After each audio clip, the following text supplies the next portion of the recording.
வணக்கம் நேர்களே, நான் உங்கள் ஆஸ்ட்ரோ பூர்ணா. இன்னைக்கு நாம பார்க்கக்கூடிய சிறப்பு பதிவு செவ்வாயினுடைய பெயர்ச்சி. மாத கிரகங்களாகப்பட்ட ஒவ்வொரு கிரகங்களின் பெயர்ச்சியை பத்தி தான் நம்ம பார்த்துட்டு இருக்கிறோம். அதனுடைய வரிசையில இன்னைக்கு நாம பார்க்கக்கூடிய பெயர்ச்சி செவ்வாயினுடைய பெயர்ச்சி. இந்த செவ்வாய் பெயர்ச்சி அப்படின்றது 45 நாட்களுக்கு ஒரு முறை நிகழக்கூடிய ஒரு பெயர்ச்சியாக இருக்கும்.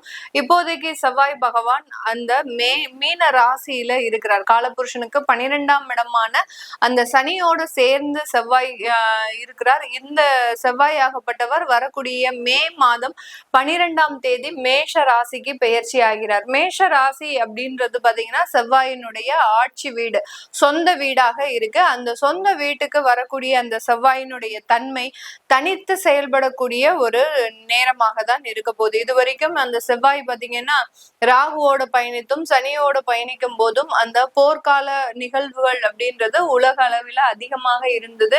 எல்லா இடத்துலயும் ஒரு பதற்றம், எல்லா இடத்துலயும் ஒரு இறப்புகள், விபத்துக்கள், இந்த மாதிரியாக அந்த கூட்டு மரணம் அப்படின்றது அதிகப்படியாக இருந்தது. இதுக்கு காரணமே பாத்தீங்கன்னா இந்த செவ்வாயினுடைய தாக்கம் தான் அதிகப்படியாக எல்லா இடத்துலயும் ஒரு மிகப்பெரிய ஒரு மாற்றத்தை கொடுத்திருக்கும். இப்போ தனித்து செயல்படக்கூடிய ஒரு தன்மை. இந்த 12ஆம் தேதி மே மாதம் வரக்கூடிய அந்த செவ்வாயாகப்பட்டவர் 21ஆம் தேதி ஜூன் வரைக்கும் அந்த மேஷ ராசியில இருக்கிறார். இப்படி 45 நாட்கள் இருக்கும்போது ஒவ்வொரு ராசி என்பவர்களுக்கும் உண்டான பலன்களை பற்றி தான் இந்த பதிவுல நம்ம தெளிவா பார்க்க போறோம். இந்த சேனலை முதல் முறையா பாக்குறீங்க அப்படின்னா சப்ஸ்கிரைப் பண்ணிக்கோங்க, பெல் பட்டன்ல ஆல் ஆப்ஷன் சூஸ் பண்ணிக்கோங்க. தனுசு ராசி என்பர்களுக்கு செவ்வாய் பகவான் பூர்வ புண்ணிய ஸ்தானத்துல பயிற்சி ஆகிறார். பூர்வ புண்ணியாதிபதி உங்களுடைய ராசிக்கு 5ஆம் இடத்திலேயே பயிற்சியாகி வர்றது மிகப்பெரிய ஒரு வாழ்க்கை மாற்றத்தை கொடுக்கக்கூடிய ஒரு நேரமாக தான் இருக்கும். ஏன்னா இந்த விரய ஸ்தானாதிபதியும் கூட அந்த செவ்வாய் இந்த தனுசு ராசி என்பர்களுக்கு பொதுவாகவே பாத்தீங்கன்னா செவ்வாயினுடைய தாக்கம் எந்தெந்த இடத்துல எல்லாம் இருக்கும் அப்படின்னு கேட்டீங்கன்னா, இவர்களால பூர்வீக சொத்துக்களை அனுபவிக்க முடியாது. அப்படியே பூர்வீக சொத்துக்களை அனுபவிக்கணும் அப்படின்னு நினைச்சா கூட அந்த இடத்துல வழக்குகளை சந்திக்கக்கூடிய ஒரு அமைப்பு அப்படின்றது இந்த தனுசு ராசி என்பர்களுக்கு செவ்வாய் பகவான் இவர் 5ஆம் இடத்துல இருந்து கொண்டு இவருடைய 4ஆம் பார்வையாக உங்களுடைய 8ஆம் இடத்தை பார்வையிடுகிறார். 8ஆம் இடம்ன்றது வம்பு வழக்கு, அடுத்து பாத்தீங்கன்னா கடன், நோய் தீராத ஒரு விபத்துக்கள், இதெல்லாமே ஏற்படுத்தக்கூடிய ஒரு தருணம். அதுலயும் செவ்வாயினுடைய பார்வை பாத்தீங்கன்னா இன்னமும் கொஞ்சம் அதிகமாக இருக்கக்கூடிய ஒரு தருணமாக இருக்கும். அதனால வெளியில போகும்போது வரும்போது ஏதாவது ஒரு சில விஷயங்களை முயற்சிகள் எடுக்கும் போது ரொம்ப கேர்ஃபுல்லா எடுக்கணும். யாருக்கிட்டையும் பெரிய அளவுக்கு கடன் அப்படின்ற மாதிரியாக வாங்காதீங்க. இந்த கோச்சார கிரகங்களின் கடன்கள் பாத்தீங்கன்னா உங்களுடைய தசாபுத்திகளின் கடன்களாக மாறுறதுக்கு உண்டான ஒரு வாய்ப்புகள் இருக்கு.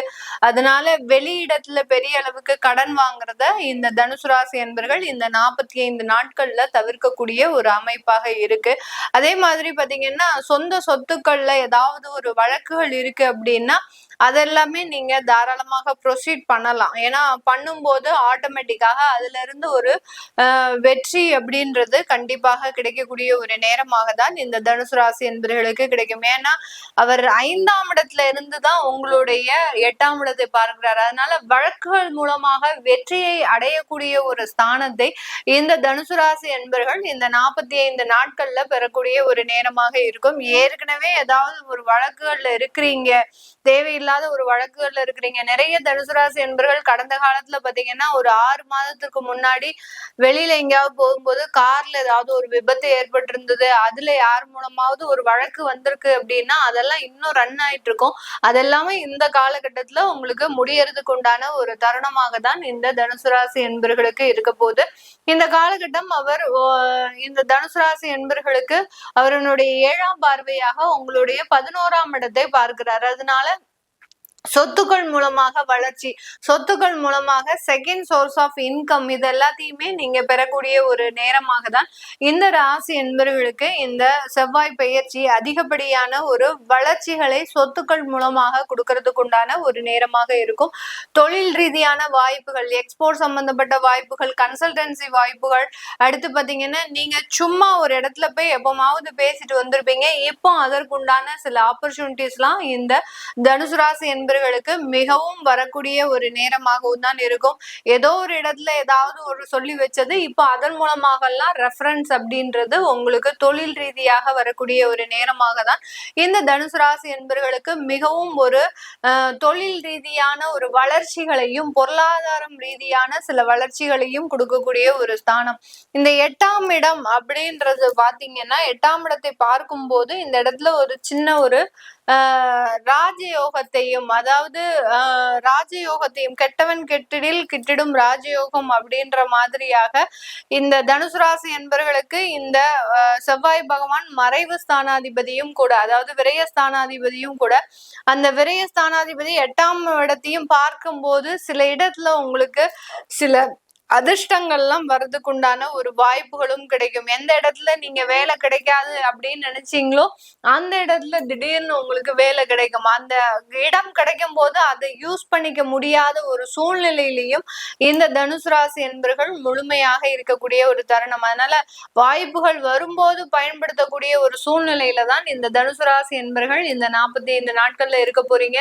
அதனால ஒவ்வொரு நாளும் ரொம்பவும் உன்னிப்பாகவும் ஒரு கவனத்தோடையும் நீங்க இருக்க வேண்டிய ஒரு தருணமாக தான் இந்த ராசி என்பர்களுக்கு இந்த காலகட்டம் இருக்க போது.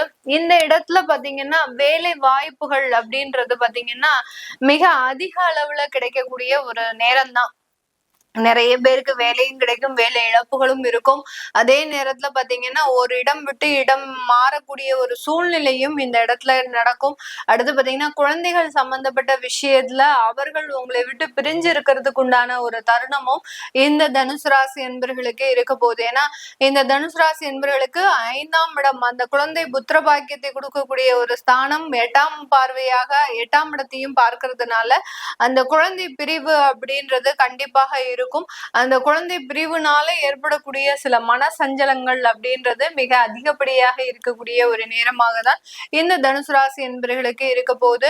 அதே மாதிரி குழந்தை பாக்கியத்திற்காக ட்ரீட்மெண்ட் எடுக்கக்கூடியவர்களுக்கு இந்த காலகட்டம் நல்ல ஒரு மகிழ்ச்சியான ஒரு மாற்றத்தை கொடுக்க போகுது. இதனால் வரைக்கும் சில பேர் அந்த ட்ரீட்மெண்ட்ல பெரிய அளவுக்கு கவனம் செலுத்தாமல் இருந்திருப்பீங்க. இதெல்லாம் ஒரு பெரிய ஒரு விஷயமே கிடையாது அப்படின்ற மாதிரியாக இருந்திருப்பீங்க.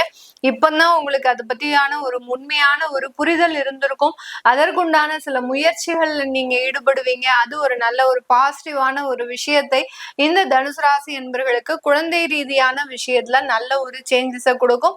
ஒரு இடத்துல குழந்தை பிரிவு இருந்தாலும் குழந்தை பாக்கியம் இல்லாதவர்களுக்கு அந்த குழந்தை பாக்கியத்தையும் கொடுக்கக்கூடிய ஒரு அமைப்பை இந்த செவ்வாய் பெயர்ச்சி இந்த தனுசு ராசி என்பவர்களுக்கு முழுமையாக கொடுக்க போகுது.